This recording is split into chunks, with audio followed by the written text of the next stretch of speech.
They say until death do us part, but nobody warns you when your husband fakes his own. The first time, I died from the crushing debt and bitter mother-in-law he left behind. God woke me up the night the storm hit.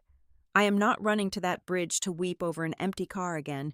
Let him take his mistress, because when he crawls back from the ashes, the only seat waiting for him will be in a courtroom. Hello to our wonderful listeners of Violet Revenge Stories. We are incredibly grateful for your continuous support. Unfortunately, YouTube has recently disabled our monetization, leaving our channel with no operating budget. If you enjoyed today's story, please consider supporting us with just $1.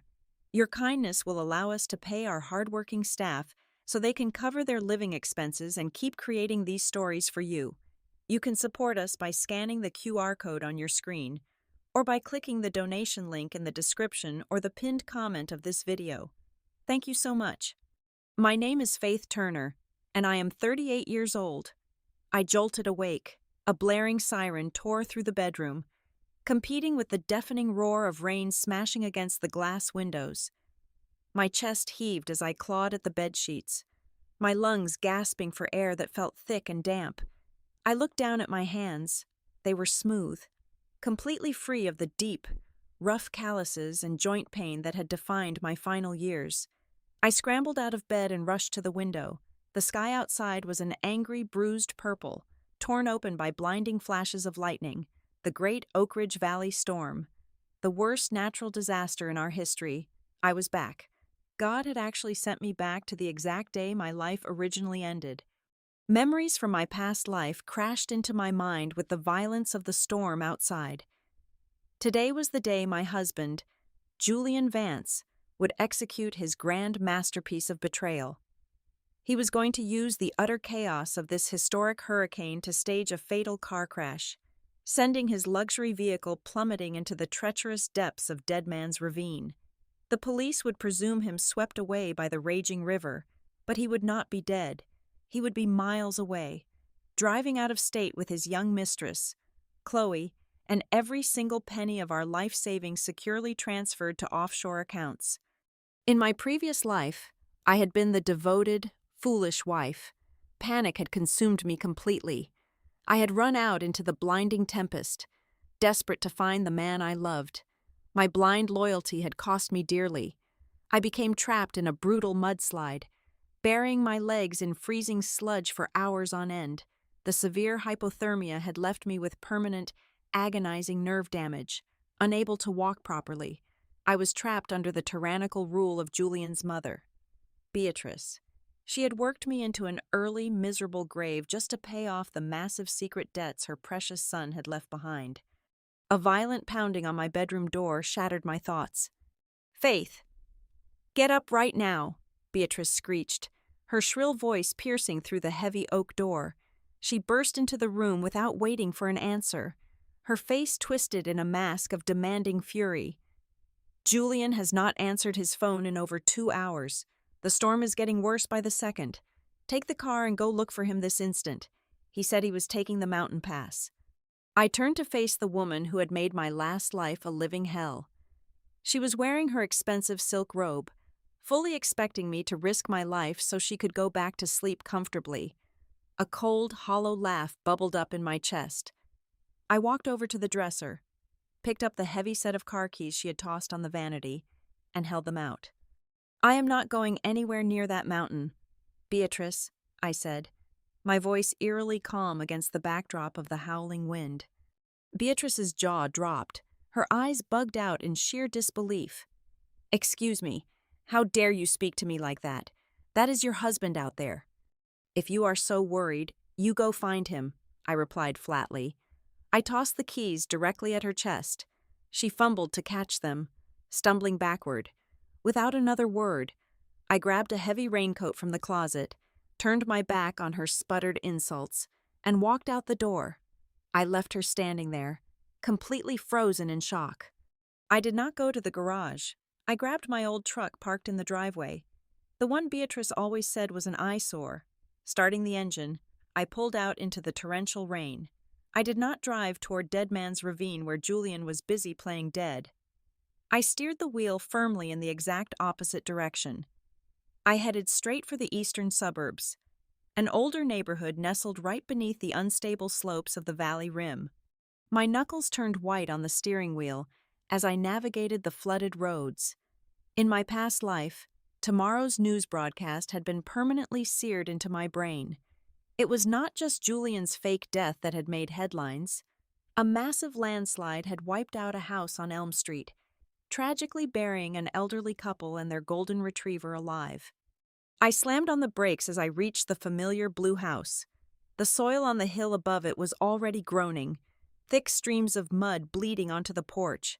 I leaped out of the truck, sprinted to the front door, and pounded on it with both fists. "Mr. and Mrs.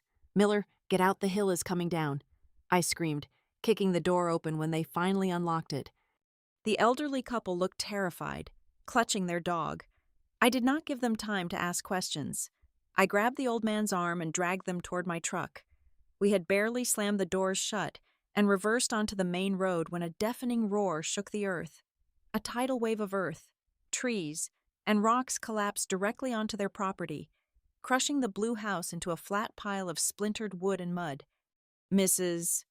Miller sobbed, hugging her dog tightly, while her husband repeatedly thanked me, shaking like a leaf, watching them breathe, feeling the warmth of life radiating from the back seat. A profound sense of clarity washed over me. I finally understood why God had given me a second chance. I was not brought back just to destroy Julian. I was brought back to save the things that actually mattered, and I was going to start by taking my own life back. The raging storm finally broke exactly 48 hours later, leaving behind a city battered and drowning in mud. It was 9 o'clock on a Tuesday morning when the police cruisers slowly rolled up the long, winding driveway of the Vance estate. The officers walked up the marble steps with heavy boots and grim expressions. They delivered the news I already knew was coming. Search and rescue teams had found Julian's imported sports car smashed to pieces at the jagged bottom of Dead Man's Ravine. The rushing river had completely gutted the interior of the vehicle. There was no body. Julian was officially declared missing and, given the horrific conditions of the crash site, presumed dead. Upon hearing the officer's words, Beatrice put on a spectacular, Oscar-worthy performance. She wailed loudly, clutching her chest before dramatically collapsing onto the expensive Persian rug. The officers rushed to comfort her. I simply stood there by the fireplace, my hands neatly folded in front of me. My face remained a perfectly blank mask of polite solemnity. I did not shed a single tear. My absolute silence seemed to unsettle the police, but I did not care. I was saving my energy for the real battle. It took exactly 1 day for the grieving mother routine to evaporate. We were sitting in the formal dining room the next morning. The air was suffocatingly tense. Beatrice marched in and slammed a thick, aggressively stapled stack of legal papers onto the polished mahogany table. "Sign them immediately," she demanded. Her eyes were red, but they gleamed with predatory greed. I picked up the top sheet and skimmed the text. It was a complete transfer of ownership. She was ordering me to surrender my entire 40% stake in Apex Stratagem Consulting. "Julian is gone," Beatrice hissed, leaning over the table to intimidate me. "You have absolutely no right to his family's legacy. You are merely an outsider now. I also expect you to sign over his life insurance payout directly to me. $2 million. He was my only son. I need that money to maintain the upkeep of this estate and preserve our social standing." I looked at her perfectly manicured nails tapping impatiently on the wood.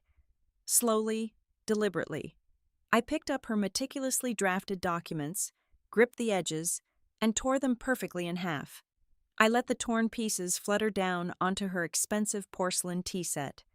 Beatrice gasped violently, her hand flying to her throat, before she could unleash the scream building in her chest. I calmly reached into my leather briefcase. I had spent the entire night of the storm making secure satellite phone calls to my private corporate attorney. I slid my own heavy folder across the table. "You seem fundamentally confused about reality.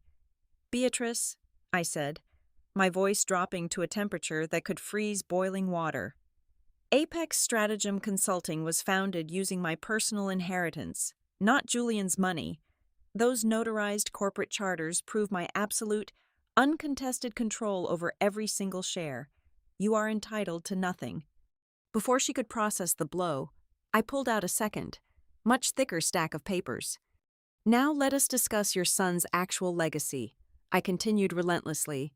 I spread the papers out like a deck of poisonous cards.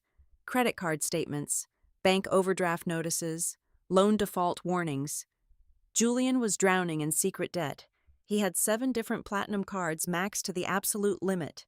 There are endless cash advances, luxury jewelry purchases, and massive offshore wire transfers. The grand total is over $450,000. Beatrice's face drained of all color as her eyes darted frantically across the highlighted numbers. Her mouth opened and closed like a dying fish. Since your son and I kept our finances completely separate under an ironclad prenuptial agreement, these liabilities belong exclusively to his estate, I stated, standing up from my chair. Since you are so fiercely eager to claim his legacy, congratulations, you just inherited his creditors. I am not paying a single dime. You cannot do this to me, Beatrice shrieked, her voice cracking as sheer panic finally set in. You are his wife. You owe this family your loyalty. I owe this family nothing but the dirt on my shoes, I replied coldly. I turned on my heel and walked out of the dining room. My luggage was already packed and waiting by the front door. I grabbed the handle of my suitcase. The rhythmic sound of the wheels rolling across the foyer floor felt like a triumphant victory march as I pulled the heavy front doors open. Stepping out into the crisp, rain-washed air, Beatrice's hysterical screams echoed through the empty, cavernous halls behind me. She was trapped in a sinking ship of debt, and I was finally free. 3 weeks later, I found myself navigating the chaotic, crowded lobby of City Hall. I was there to finalize the legal separation of my assets from Julian's ruined estate. The building was a madhouse of citizens dealing with insurance claims and reconstruction permits. I turned sharply away from the clerk's counter and collided hard against a solid, unyielding chest. A pair of strong, calloused hands instantly gripped my shoulders, steadying me before I could fall. I caught the scent of cedar and rain. I looked up and my breath caught in my throat. It was Marcus Thorne. He looked incredibly rugged, his thick dark hair slightly tousled. The sleeves of his chambray shirt were rolled up to his elbows, revealing forearms lightly dusted with white plaster. A heavy roll of architectural blueprints was tucked securely under his left arm. He was the brilliant structural engineer and architect leading the city's massive post-storm rebuilding initiative. Faith, Marcus breathed. His deep, resonant voice carried a potent mix of genuine surprise and undeniable warmth. We had known each other a decade ago, long before the Vance family ever sank their claws into me. I knew, though he never said the words, that Marcus had harbored a deep, quiet love for me back then. I had been too blind to see it. He looked down at me now, his sharp eyes scanning my face. He did not see the broken, fragile widow everyone else expected. He saw a woman standing tall, her posture rigid, her gaze clear, sharp, and fiercely independent. I saw the exact moment the realization hit him. The hesitant sympathy in his eyes vanished, replaced by a profound, burning respect. A slow, genuine smile spread across his handsome face. In that fleeting, silent exchange amidst the chaos of the lobby, a dormant spark flared brilliantly back to life. "It is really good to see you," he said softly, refusing to let go of my gaze. 5 years slipped by faster than a breath. I made the deliberate, calculated decision to completely liquidate my shares and sever all remaining ties with Apex Stratagem Consulting. I took my capital and built my own independent financial advisory firm completely from the ground up. My departure proved to be the absolute final nail in the coffin for my former company. Without my strategic oversight and my tightly held client relationships, they hemorrhaged money at an alarming rate. Within exactly 18 months, they filed for total bankruptcy. The ruthless creditors came to collect everything. They seized the Grand Vance estate, swiftly auctioning off the luxury cars, the antique Persian rugs, And the family silver. Beatrice was unceremoniously evicted. The very last time I heard her name, I was told she had been forced to relocate into a tiny, dilapidated apartment complex on the far east side of the city. It was the exact type of slum she used to sneer at from the tinted windows of her chauffeured limousine. As I poured my soul into building my new corporate empire, Marcus Thorne became the steady, unshakable foundation of my entire existence. He insisted on personally drafting the architectural blueprints for my new corporate headquarters. He designed a breathtaking, modern workspace, flooding the rooms with natural sunlight and incorporating warm, open areas that breathed vibrant life into every single workday. However, Marcus built far more than just walls of glass and steel. He patiently, gently helped me dismantle the heavy barricades I had constructed around my own heart. During my toxic first marriage, I was constantly walking on eggshells, psychologically conditioned to expect harsh manipulation, financial abuse, and endless deceit. Marcus offered nothing but solid, quiet, unwavering consistency. Whenever the phantom anxieties and trauma of my past crept up on me in the middle of the night, he was always right there. He would wrap his strong arms around me, hold my hand tightly, and remind me that I was finally safe. Our romance did not ignite like a volatile, dangerous spark. Instead, it grew steadily, much like a deeply rooted oak tree weathering the seasons. It was a mature, incredibly respectful love between two adults. There were absolutely no petty power struggles, no hidden agendas, and certainly no lies. We spent our quiet evenings sitting side by side at our large granite kitchen island. His intricate structural blueprints spread out right next to my complex financial portfolios. We were two equals, moving in perfect synchronization, passionately building our individual careers while simultaneously forging a beautiful shared life. On a stunningly clear afternoon in late May, we stood before a very intimate gathering of our closest, most trusted friends. We got married in a breathtaking, custom-built glass conservatory that Marcus had designed and constructed entirely with his own two hands. The golden afternoon sun filtered through a lush canopy of green ferns and blooming white orchids. As I looked up into his deep, kind eyes and recited my vows, a profound, overwhelming sense of peace washed over my entire soul. For the first time in what felt like two completely different lifetimes, I smiled a genuine, radiant smile. The dark, suffocating shadows of my terrible past were finally, permanently gone. My financial firm's rapid, explosive expansion, and our beautiful, elegant wedding caught the eager attention of the local media. A highly prominent business magazine featured us directly on their front cover. The grand headline called it the ultimate local story of professional triumph and inspiring personal resilience. Several months later, thousands of miles away, a discarded, badly crumpled copy of that exact magazine somehow found its way onto a sticky, beer-stained wooden table. It was sitting in a cheap, dimly lit, suffocatingly humid tavern in a forgotten corner of South America. A filthy, scruffy waiter, wearing a stained apron and a ragged beard, reached out with a wet rag to wipe the table clean. He suddenly froze. His grime-covered fingers slowly traced the glossy, vibrant image of my brightly smiling face and my wealthy, handsome new husband. Julian Vance stared at the glowing headline, his jaw tightening and his eyes burning with intense jealousy as the crushing realization of the magnificent empire he had foolishly thrown away violently hit him. 15 more years drifted by, marking a full 2 decades since the night of the catastrophic storm. Julian's grand, romanticized escape had slowly and agonizingly devolved into a prolonged, humiliating nightmare. The young, beautiful mistress he had risked absolutely everything for proved to be far more ruthless and cunning than he could have ever anticipated. Chloe had grown incredibly bored of hiding.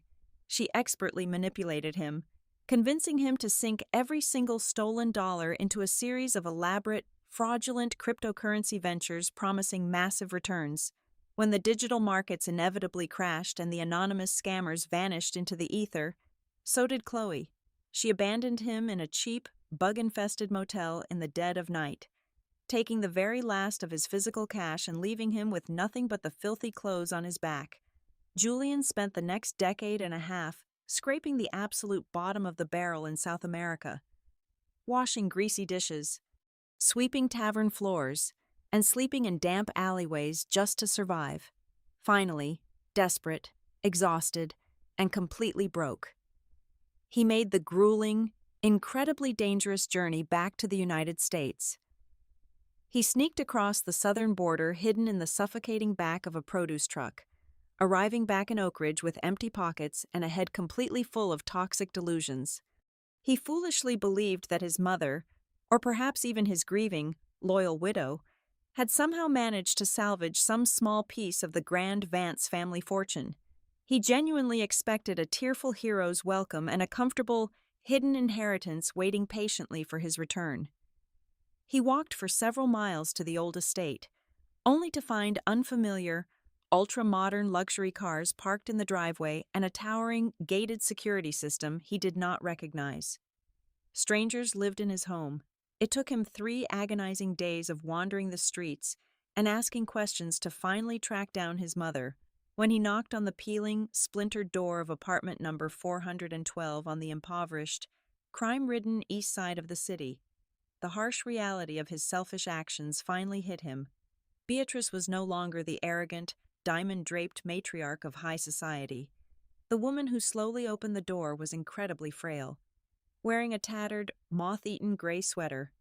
She was surviving entirely on meager government food assistance and cheap, discounted canned soup. The reunion between mother and son was completely devoid of any warmth or affection. There were no tears of joy. There was only bitter, screaming resentment and the crushing, immediate realization that there was no secret vault of money waiting to save him. Sitting at a wobbly, deeply stained kitchen table, Beatrice practically spat pure venom as she recounted the history of the past 20 years. She told him in agonizing detail how the woman he had carelessly abandoned had not simply survived, but conquered the city. She detailed my explosive, unprecedented rise to the top of the financial world, my massive multi-million-dollar net worth, and my ridiculously happy, picture-perfect marriage to the city's most prominent architect, Marcus Thorne. As Julian sat in the dim, foul-smelling apartment listening to his mother's bitter, envious complaints, a toxic, burning mixture of searing jealousy and overwhelming, desperate greed began to boil in his veins. In his twisted, highly narcissistic mind, my vast wealth and my towering success actually belonged to him. I was still his wife. I was his property. But he was cunning enough to know he could not simply march into my pristine corporate headquarters in his ragged, filthy clothes and demand a massive check. He needed to break me down first. He decided to launch a highly calculated, terrifying campaign of psychological warfare. The subtle, terrifying games began in early October. I was sitting at my executive desk, reviewing quarterly reports, when my assistant brought in a plain, unmarked cardboard box. There was no return address, no postage stamp. It had been left at the front reception desk. Inside, nestled perfectly beneath a thick layer of black tissue paper, was a single, heavily yellowed white rose. The dried stem was tightly wrapped in a faded, frayed silver ribbon. It was an exact, flawless replica of the custom boutonnieres from my first, deeply cursed wedding. A sudden, violent chill crawled up my spine, but I forcefully threw it in the trash, desperately convincing myself it was merely a bizarre coincidence or a sick prank by a rival firm. Then came the midnight phone calls. The private line in my home office would ring at exactly 2 a.m, 3 nights in a row. When I picked up the heavy receiver, there was no voice. There was only the slow, rhythmic, terrifying sound of heavy breathing scratching against the line before the connection abruptly severed. I stopped answering the phone, but the anxiety had already taken root. The final, most disturbing tactic was the scent.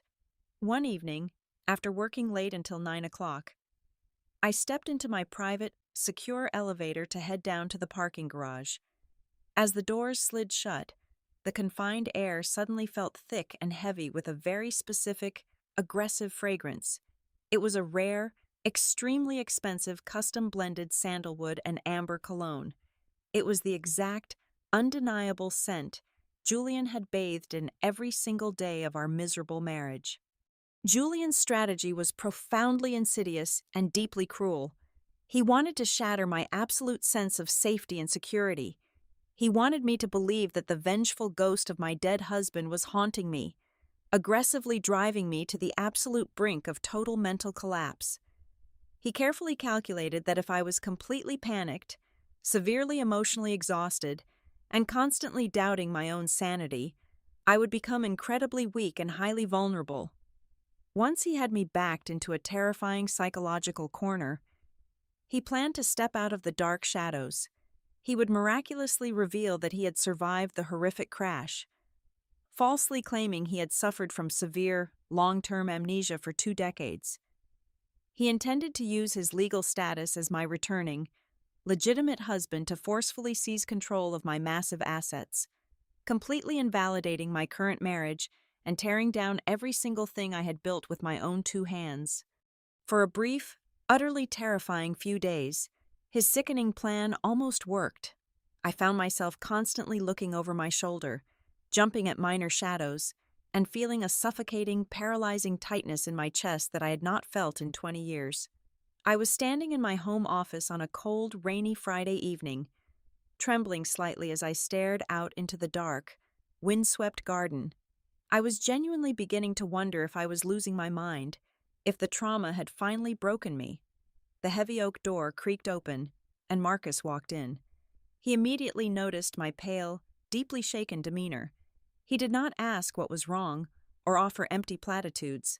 Instead, his sharp, highly observant engineer's eyes scanned the room, analyzing the environment, and then moved directly to the large French doors behind my desk. He walked over, his jaw clenching, his expression hardening into cold steel. He unlocked the brass latch, pushed the glass open, and pointed a small tactical flashlight at the wooden balcony deck just outside. There, pressed clearly and deeply into the wet, white-painted wood, was a large, heavily treaded, muddy footprint. It was entirely fresh. The heavy breathing, the dead roses, the lingering cologne. It was not a ghost. It was a living, breathing, pathetic trespasser. The terrifying, suffocating fog of paranoia instantly lifted from my brain, completely replaced by a massive, surging wave of razor-sharp, freezing clarity. My eyes narrowed dangerously as I stared at the clump of mud. The dead rat had finally crawled out of the sewer, and he had made the absolute most fatal mistake of his miserable life by coming back to my house. Any ordinary person would have immediately dialed the police the exact second they realized someone was prowling outside their window. But I was not ordinary, and Marcus was a man who understood that a rotting, unstable structure needed to be demolished entirely from its very foundation, not just patched up with cheap bandages. We absolutely refused to call the local authorities. Arresting Julian for a minor, insignificant trespassing charge would only result in a frustratingly light slap on the wrist. He would easily post a cheap bail and vanish right back into the dark shadows, remaining a constant, terrifying, lingering threat to our hard-earned peace. I did not just want him scared away, I wanted him permanently, legally eradicated. The very next morning, Marcus and I bypassed law enforcement entirely and hired the most ruthless, highly expensive, and strictly discreet private investigator in the entire state. We provided him with unlimited financial resources and a single, crystal-clear directive. We needed documented, irrefutable, completely undeniable proof of every single breath Julian Vance had taken over the last 2 decades. Within exactly 14 days, our brilliant investigator delivered a massive, heavily encrypted digital file directly to my secure server. It was a masterpiece of surveillance. It contained original flight manifests from 20 years ago, complex bank transfer records illegally tracing my stolen life savings to heavily guarded offshore accounts, and a meticulously detailed, deeply humiliating timeline of Julian's pathetic, fraudulent life in South America. We possessed high-resolution photographs of his recent illegal border crossing and sworn, notarized witness statements regarding his disastrous cryptocurrency scams. The ironclad trap was practically building itself. But to catch an incredibly greedy, overconfident rat, you must explicitly offer the most irresistible, intoxicating cheese. Julian was desperately waiting for me to crack under his psychological torture, so I deliberately gave him exactly the tragic, pathetic show he so deeply craved. I began to carefully, meticulously orchestrate my own very public, highly visible mental breakdown. I started arriving 45 minutes late to crucial, high-profile board meetings. I specifically instructed my elite makeup team to apply subtle gray and purple shadows under my eyes and pale, sickly powder to my cheeks, making me look severely sleep-deprived, haunted, and intensely fragile. I strategically allowed my hands to tremble violently, visibly spilling water during a major televised press conference. Then, I planted the ultimate, irresistible bait. I purposefully leaked a highly sensitive, totally fabricated, an entirely confidential rumor to a notoriously loose-lipped corporate lawyer whom I knew could never keep a secret. I ensured the entire financial district was aggressively whispering that my mind was completely buckling under intense psychological distress and spiritual warfare. The corporate rumor mill roared to life with vicious speed, loudly claiming I was rapidly preparing to liquidate my entire multi-billion-dollar corporate portfolio. The whispers insisted I was planning to transfer 100% of my massive wealth into a blind, irrevocable trust fund, simply to completely escape the crushing, suffocating pressure of running my vast empire. The carefully poisoned bait worked faster than I could have ever possibly anticipated. It took exactly 3 days for Julian to eagerly send his highly willing, desperate pawn. I was sitting alone at a quiet, upscale outdoor cafe directly across the street from my towering office building. I was intentionally looking entirely lost in thought, staring blankly and miserably at my completely untouched, cold cup of coffee. The heavy metal chair directly across from me scraped loudly and aggressively against the stone pavement. I looked up, feigning a slight jump of fear, to see Beatrice. She had clearly spent her incredibly meager, pathetic savings at a cheap, second-hand thrift store, desperately trying to assemble an outfit that mimicked her former high society glory.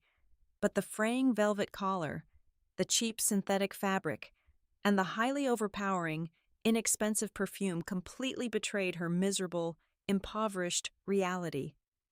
She sat down aggressively, instantly reaching out across the small table to tightly grab my hands with a sickeningly fake, deeply uncomfortable display of deep, maternal concern. "Faith, my poor, sweet, tragic girl," Beatrice cooed softly, her raspy voice practically dripping with thick, manipulative poison. "I have heard the terrible, deeply concerning rumors spreading around the city. People are saying you are incredibly unwell, that the heavy, unnatural burden of your massive wealth is finally destroying your fragile mind. You know, I recently consulted a highly respected, very expensive spiritual advisor. He told me that my beloved Julian's spirit is incredibly restless. He is deeply angry and in profound agony that his financial legacy is causing you such profound, unbearable pain. The spirits are violently demanding that you immediately relinquish this heavy financial burden to his direct bloodline, to allow his tortured soul to finally find eternal peace." I had to violently bite the inside of my cheek hard enough to taste copper blood just to physically stop myself from laughing right in her pathetic, desperately greedy face. Instead, I forcefully widened my eyes, artificially forcing a solitary, perfectly timed, completely fake tear to roll slowly down my pale cheek. I pulled my hands away from her grip, trembling perfectly on cue, wrapping my arms around myself defensively. "Do you really think so, Beatrice? I am just so unbelievably exhausted. I cannot sleep for more than 2 hours a night. I feel like Julian is constantly watching me from the dark corners of my room. I am legally setting up a massive trust fund next week. I just deeply need someone I can fully, unconditionally trust to manage it. Someone to completely take all this crushing, terrifying pressure away from me forever." Beatrice's sunken, wrinkled eyes instantly lit up with a terrifying, wild, predatory greed. She practically vibrated with uncontrolled excitement in her cheap chair. I am his mother. Faith, I can carry this heavy, painful burden for you. Let me manage the massive trust. I will firmly protect you from his angry, vengeful spirit. I let out a long, pathetic, shaky sigh, nodding my head slowly, as if she had just miraculously offered me a life-saving raft in the middle of a raging ocean. Next Friday night, I am hosting the Grand Annual Investor Appreciation Gala at the main corporate hall. It will be my absolute final public appearance before I permanently step down from the company. I will publicly announce the new trust manager and the primary beneficiary right there on the main stage in front of everyone. Please, Beatrice, you simply must attend. I will personally have my private security let you in through the VIP entrance. We can sign the final, irrevocable transfer papers in my private office right after my grand speech. She agreed instantly, her face flushed with pure greed, practically sprinting away from the cafe to deliver the phenomenal, life-changing news to her hidden, cowardly son. While I was incredibly busy expertly spinning Beatrice into my intricate, deadly web, Marcus was flawlessly executing the absolute most crucial, lethal strike of our entire covert operation. Through our highly paid private investigator, Marcus had successfully tracked down the exact, isolated location of the woman who had eagerly helped start this entire horrific nightmare 20 years ago. Chloe. She was absolutely no longer the stunning, vibrant, arrogant mistress she had been in her youth. She was currently living in a severely dilapidated, dingy, roach-infested trailer park in a barren, forgotten desert town out west. She was completely drowning in massive, unpaid casino gambling debts and actively hiding in pure terror from highly aggressive, violent loan sharks. Marcus flew out there personally on our private jet. He did not threaten her, and he certainly did not use any form of physical intimidation. He simply sat across from her at a sticky, filthy local diner table, slowly opened a sleek metal briefcase, and showed her exactly $50,000 in crisp, untraceable $100 bills. He offered her a very simple, highly lucrative, non-negotiable contract. She just needed to board his plane, fly directly back to Oak Ridge, and tell the absolute, unvarnished, brutal truth on high-definition camera, facing the terrifying, immediate wrath of her violent loan sharks, or eagerly taking Marcus's highly generous, life-saving bribe. The desperate, broken woman made the absolute easiest choice of her entire miserable life. The massive, complex chessboard was finally perfectly set. Every single powerful piece was locked entirely into its lethal position. Julian genuinely, foolishly believed he was the brilliant, invisible puppet master brilliantly pulling all the strings from the dark, hidden shadows of the city. He proudly thought he was cleverly, effortlessly driving a weak, fragile, emotionally broken woman to the absolute brink of total, unconditional surrender. He had absolutely no idea that he was blindly, arrogantly marching straight into an inescapable titanium steel cage, and I was patiently holding the only key. The grand hall of my corporate headquarters was a breathtaking sea of black tuxedos and shimmering silk gowns. Crystal chandeliers cast a warm, golden glow over the 300 elite investors, politicians, and business moguls gathered for the annual gala. Waiters gracefully navigated the room with silver trays of champagne. I stood near the massive main stage, wearing a structured, emerald green gown that felt less like a party dress and more like elegant armor. Marcus stood right beside me, looking incredibly handsome in his tailored suit, his hand resting reassuringly on the small of my back. The moment had finally arrived. I took a deep breath, smoothed my skirt, and walked confidently up the marble steps to the illuminated acrylic podium.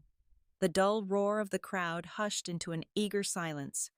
Just as I opened my mouth to deliver my opening remarks, the towering double doors at the back of the grand hall were violently thrown open.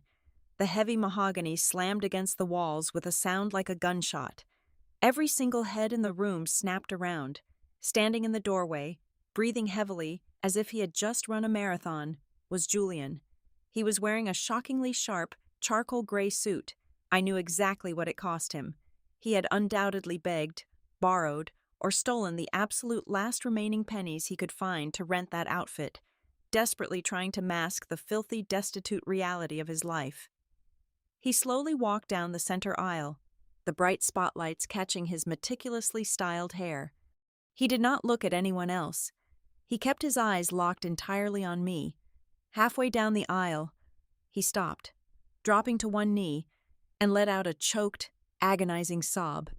"Faith," he cried out, his voice echoing through the massive, silent hall.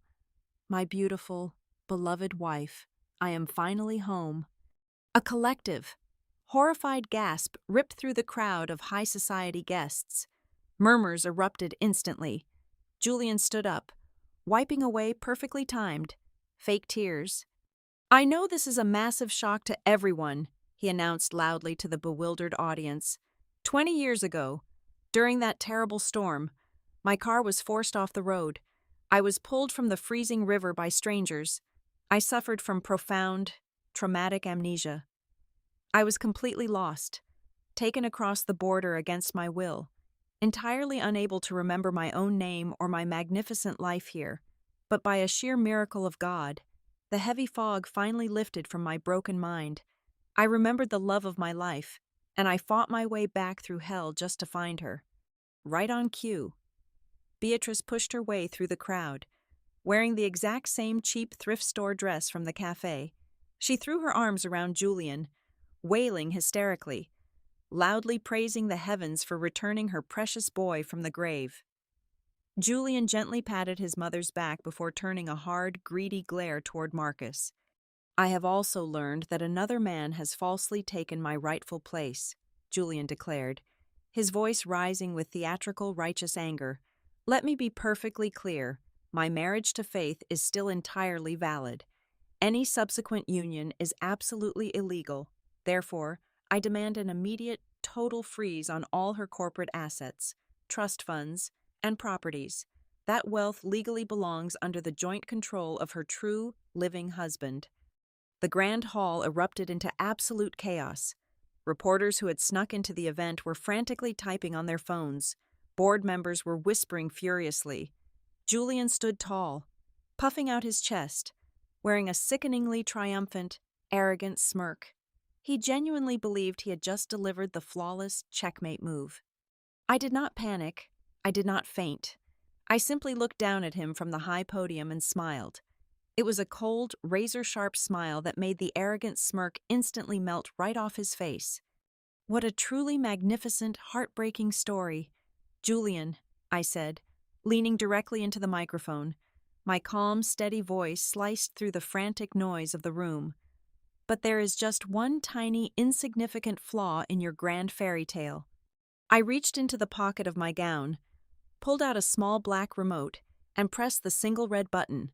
The massive, high-definition screen behind me did not display the irrevocable trust documents he was so desperately expecting. The screen went completely black for 1 second. Then, it lit up with grainy, undeniably clear security camera footage.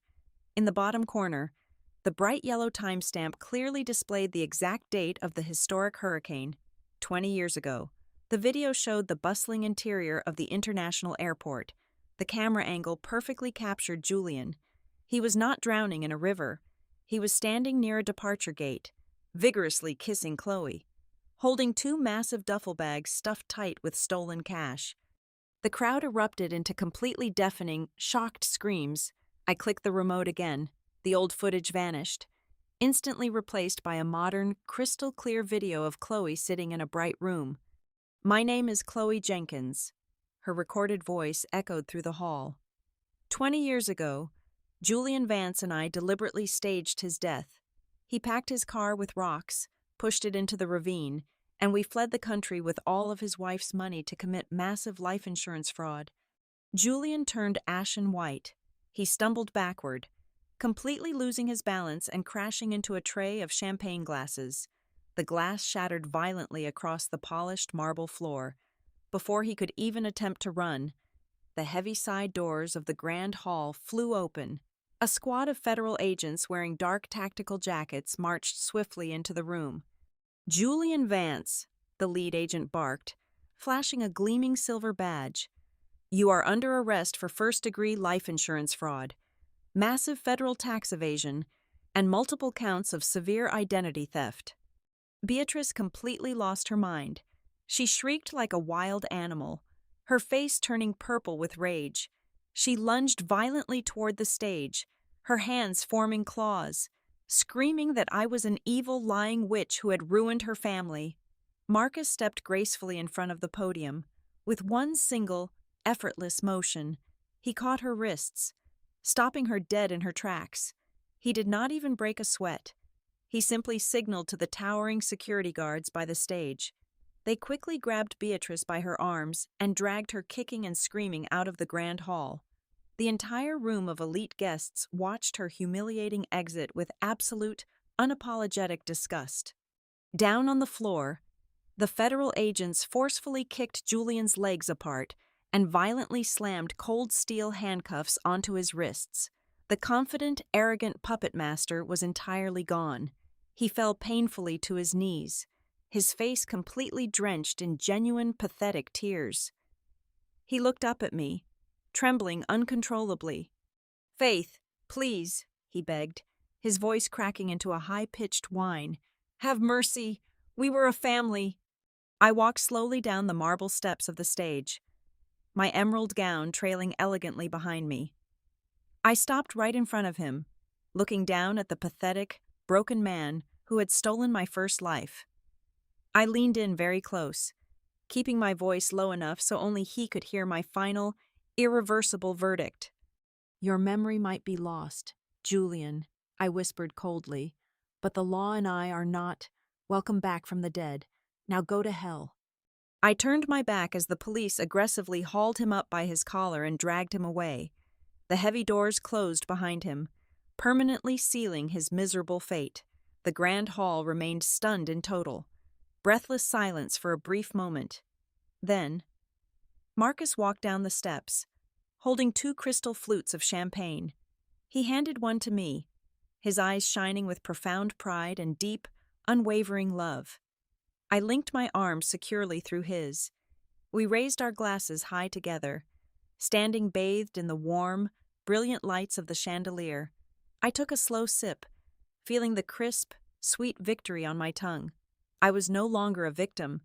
I was the absolute master of my own magnificent life. Thank you so much to everyone for listening to my story today.